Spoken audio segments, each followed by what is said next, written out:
Goulburn come out of the millennial drought. It was really severe.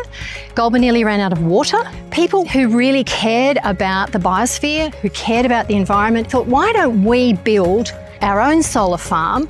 We own it, we'll do it. Today we're launching the solar farm and battery farm that we've built. It feels astonishing to say that we finally built it because it's been 12 years in the making. We've got a plant that's going to be generating electricity for the next 20, 25 years.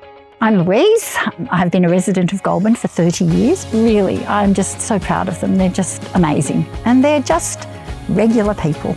And they would come in with $400 in $20 notes in an envelope and their name written on it. Usually their grandchild's or their children's names on it.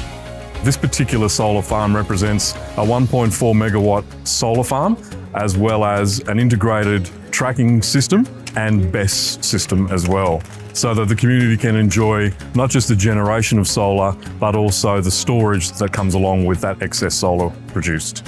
That particular energy storage product is taking that excess power that's generated from the solar farm and using that to distribute power during the evening or also on cloudy days. Our battery is stabilising the grid, so we're actually making a contribution to Australia's grid in the transition to renewable energy. We have in Goulburn a group of people who've pulled together for 12 years to build a community-owned solar farm. I mean, what else can you say? I'm just overwhelmed with gratitude. Climate-wise, the future was looking pretty grim.